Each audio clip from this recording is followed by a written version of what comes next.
얼마 전에 오늘 날짜의 새벽 예배 설교 본문을 확인한 후에 이 예수님의 계보에 대한 이 본문의 말씀을 어떻게 전해야 될지 또 고민하고 또 말씀에 부담을 갖고 지내는 시간들이 있었습니다. 그러던 중에 지난주 금요일 저녁 우리 담임 목사님의 마태복음 강해 설교를 들으며 저에게 두 가지 마음이 들었는데요.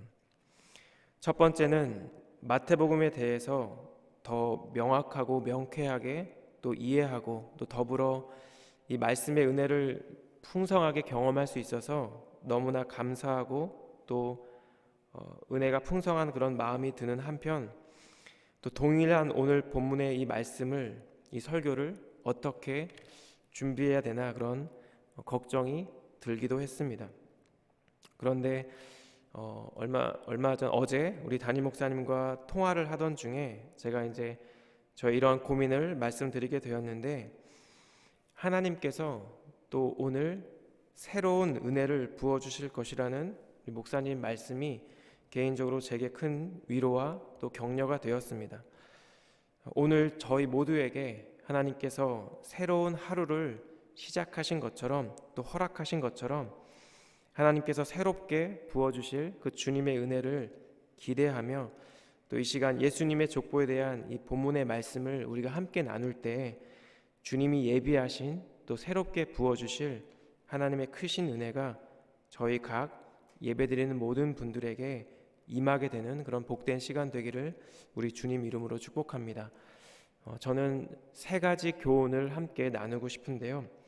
첫 번째로 오늘 이 본문의 말씀은 예수님께서 구약에서 분명하게 약속된 메시아로 이 땅에 오신 분이라는 사실을 우리 모두에게 전달하고 있습니다. 제가 설교를 준비하면서 제 아내에게 당신은 마태복음 1장에 기록된 이 예수님의 족보를 읽을 때 어떤 생각이 드는지 한번 물어보았습니다. 제 아내의 대답은 생각보다 간단했는데요. 그것은 예수님께서 정말로 이 땅에 오신 분이구나 라는 것이 제 아내의 대답이었습니다. 저는 아내의 대답을 들으며 간단하지만 정말로 맞는 말이라는 그런 생각이 들었습니다. 이 마태복음 1장에 등장하는 어쩌면 장황하게 보이는 이 예수님의 족보를 통해 우리는 이 하나님의 아들이신 예수님께서 이 복음을 부정하는 어떤 사람들의 주장처럼 어떤 가상의 인물이 아니라 역사 속에 실제하신 분이었다는 사실을 우리는 분명히 알 수 있다는 것입니다. 예수님의 족보는 이렇게 시작합니다. 1장 1절인데요. 아브라함과 다윗의 자손 예수 그리스도의 계보라. 이 마태복음의 저자는 예수님의 족보에서 특별히 예수님을 아브라함과 다윗의 자손이라고 소개하고 있습니다. 아브라함과 다윗은 각각 유대 민족의 역사의 시작과 번영을 대표하는 인물입니다. 예수님께서 이 아브라함과 다윗의 혈통이라는 사실을 통해 하나님께서 약속하신 메시아가 바로 예수님이라는 사실을 이 마태복음의 독자들에게 분명히 강조하고 있는 것입니다. 마태는 이 예수님의 족보를 크게 세 부분으로 구분하고 있는데요. 이 본문 마지막 구절인 17절에서 우리는 그 의미를 확인할 수 있습니다. 17절 말씀을 제가 다시 읽겠습니다. 그런즉 모든 대수가 아브라함부터 다윗까지 14대요 다윗부터 바벨론으로 사로잡혀 갈 때까지 14대요 바벨론으로 사로잡혀 간 후부터 그리스도까지 14대더라. 지난주에 목사님께서 잘 설명해 주신 것처럼 이 14라는 숫자는 다윗이라는 이름에 히브리어 철자의 자음에 매겨진 숫자를 합한 수입니다.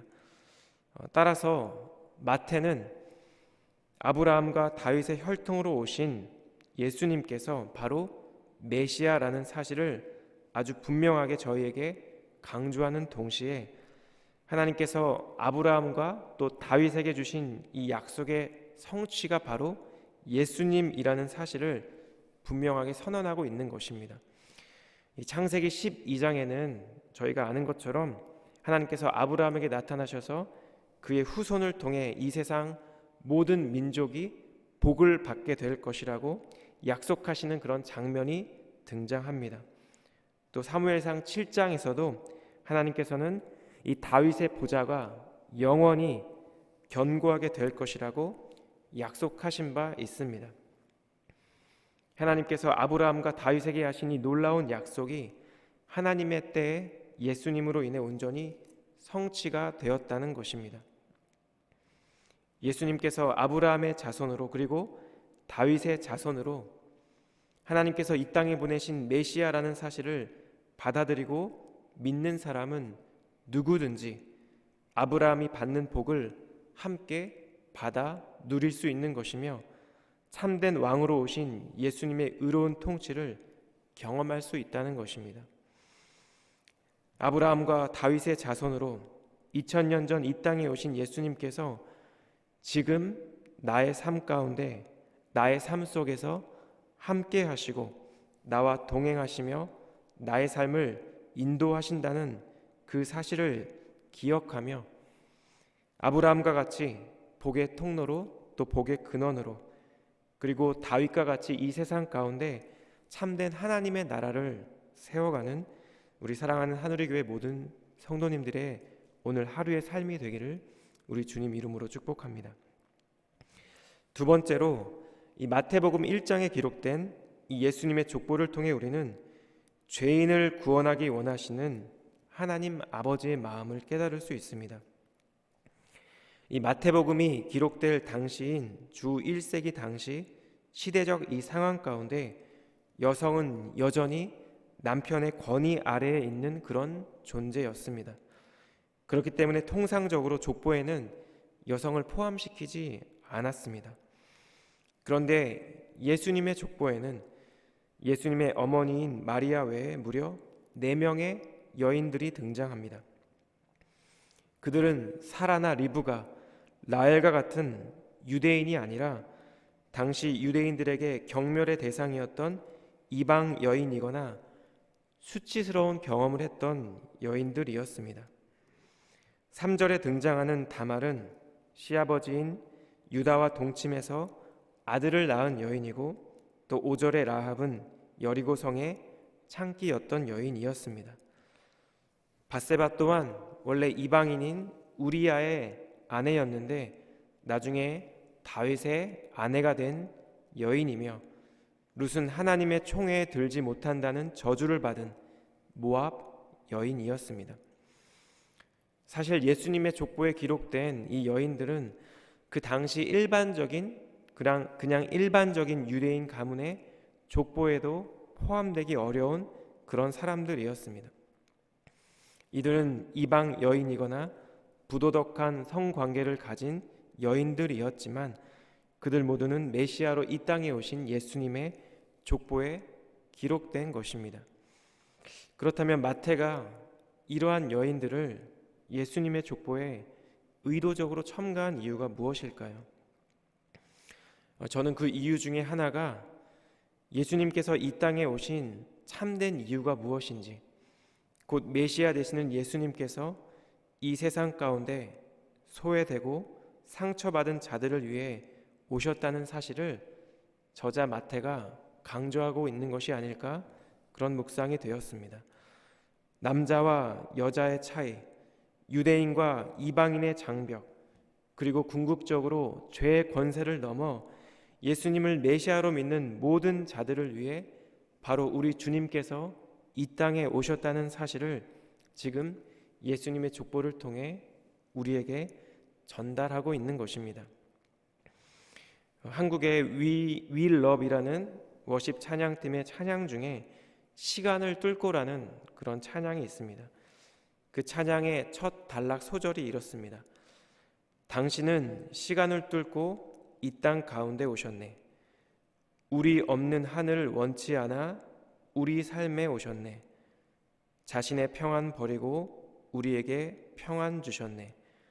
가장 낮은 자의 모습으로 우리 삶에 오셨네. 저는 제가 좋아하는 찬양인데요, 이 찬양의 첫 구절을 부를 때마다 참 많은 감동이 있습니다. 왜냐하면 하나님께서 당신이 우리가 없는 하늘을 원치 않으셨기 때문에 이 땅 가운데 친히 당신의 아들을 보내셨고 이 땅 가운데 친히 예수님께서 오셨다는 이 고백이 정말 맞는 고백이라는 생각이 들었기 때문입니다.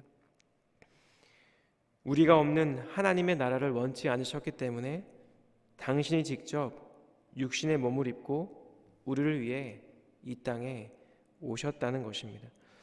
그렇기에 예수님께 나오는 자들은 어떤 죄를 지었든지 어떤 인생의 실패와 굴곡과 좌절을 경험했든지 상관없이 오직 예수님을 통해 하나님의 자녀가 될 수 있다는 것입니다.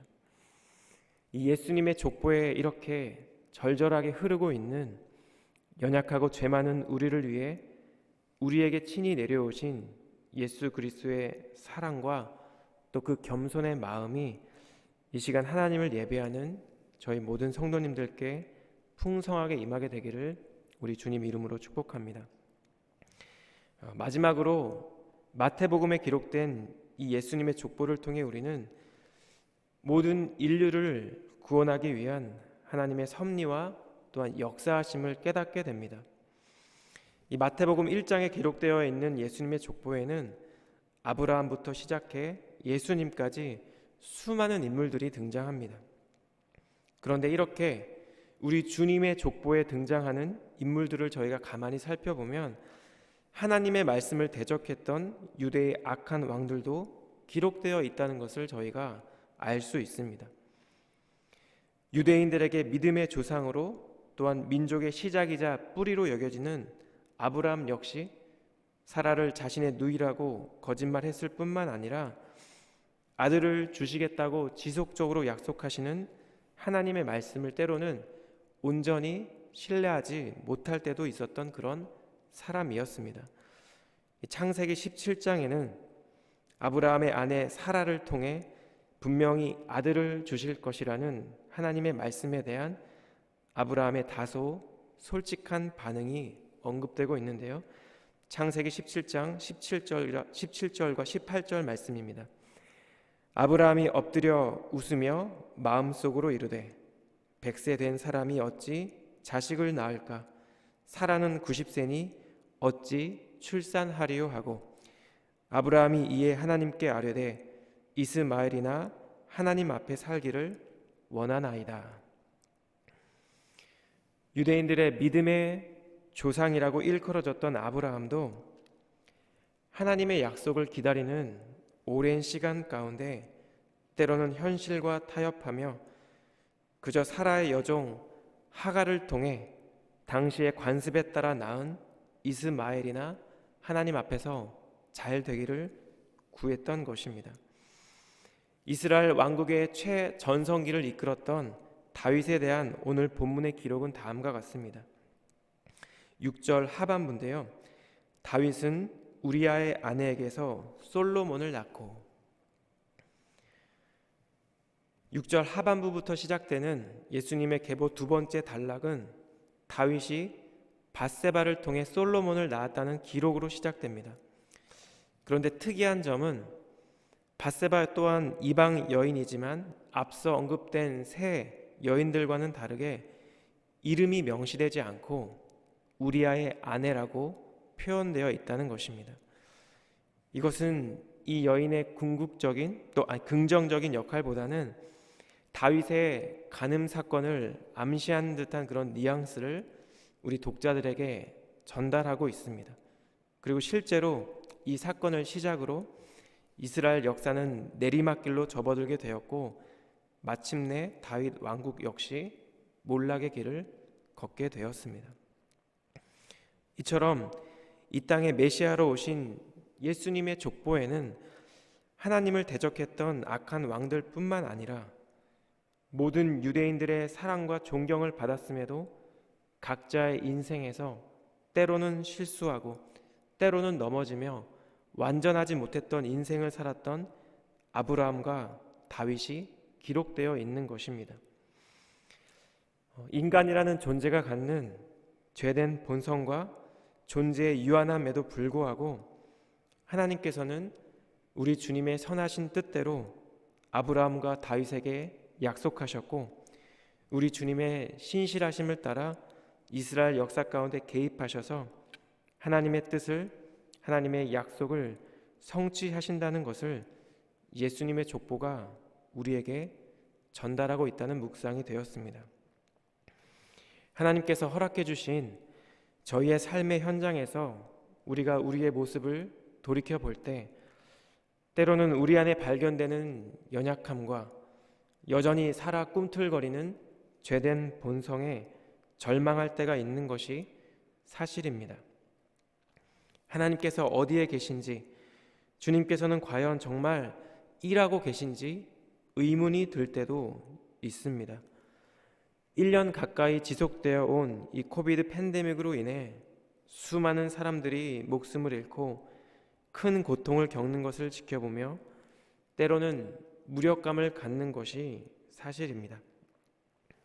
하지만 마태복음 1장에 기록되어 있는 이 예수님의 족보를 통해 우리는 시간과 공간을 넘어 이스라엘 민족의 역사 가운데 일하셨던 하나님, 각 개인의 삶 가운데 개입하시고 그들의 삶을 당신의 선하신 뜻대로 인도하셨던 그 하나님, 아브라함과 다윗에게 약속하시고 구약의 선지자들을 통해 확증하시며 마침내 하나님의 때에 인간이 도저히 상상할 수 없는 방법으로 이 땅에 메시아를 보내주신 하나님의 섭리를 깨달을 수 있다는 것입니다. 저는 오늘 설교를 마무리하며 구약에 소개되고 있는 인류의 시작인 아담의 계보와 또 예수님의 계보에 대한 차이점을 간단히 나누고 또 말씀을 마치겠습니다. 예수님의 족보와 비교해서 아담의 족보가 갖는 커다란 표현상의 차이가 있는데요, 그것은 바로 죽었더라라는 표현이 반복된다는 것입니다. 아담이 창조되었을 때 하나님께서는 아담을 죽는 존재로 만들지 않으셨지만 인간이 범죄한 후에 사망이 이 세상에 들어오게 되었고 인간은 죽음을 경험하게 되었습니다. 그래서 창세기 3장에 기록된 인간의 범죄 이후에 나오는 창세기 5장 인류의 첫 계보에는 죽었더라라는 표현이 반복해서 등장합니다. 창세기 5장 4절과 5절인데요. 아담은 셋을 낳은 후 800년을 지내며 자녀들을 낳았으며 그는 930세를 살고 죽었더라. 구약의 마지막 성경인 말라기 이후 400년 동안의 암흑기와 침묵기를 깨고 예수님께서는 시간과 공간을 넘어 인간의 역사 속에 들어오셨습니다. 우리를 위해 이 땅에 오신 예수님으로 인해 모든 인류는 사망의 권세를 벗어나 생명의 상속자가 될 가능성을 갖게 되었습니다. 예수님의 대속의 죽음이 모든 인류의 죽음을 선포한 것입니다. 우리에게 생명을 주시기 위해 이 땅에 오신 우리 주님의 족보에는 그래서 더 이상 죽었더라라는 표현이 등장할 수 없습니다. 창세기의 계보가 죽다라는 말이 반복되다가 끝이 났다면 예수님의 계보는 낫다라는 말의 반복으로 이어지고 있는 것입니다. 아담으로 인해 죽을 수밖에 없었던 인간이라는 존재가 예수 그리스도로 인해 그리고 당신의 하나뿐인 아들을 이 땅에 보내주신 하나님 아버지로 인해 이제는 나음을 받는 존재 그리고 새 생명을 얻는 그런 존재가 되었을 뿐만 아니라 그 생명을 다른 누군가에게 전하는 존재가 된 것입니다. 우리 사랑하는 성도 여러분, 우리 모두는 이렇게 예수님으로 인해 하나님의 백성의 계보 안에 들어가는 그런 큰 은혜를 입은 사람들인 줄 믿습니다. 오늘 하루도 우리가 없는 하늘을 원치 않으셔서 시간과 공간을 뚫고 이 땅에 친히 육신의 몸을 입고 오신 예수님을 기억하며 또 주님의 그 크신 은혜를 깊이 묵상하며 우리 주님께서 허락하신 그 영원한 생명을 누리고 전하는 우리 참된 그리스도인의 삶을 살아가는 복된 하루가 되기를 우리 주님 이름으로 축복합니다. 기도하겠습니다.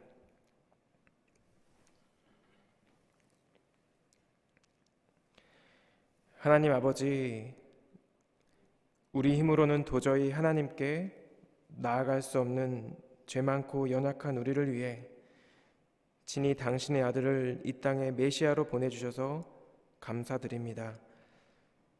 하나님의 선하심을 따라 메시아를 보내주실 것을 약속하시고 하나님의 신실하심을 따라 그 약속을 성취하시며 주님의 뜻을 이루어 가시는 그 하나님의 은혜와 섭리를 더 깊이 묵상하는 저희 모두가 되게 하여 주시옵소서.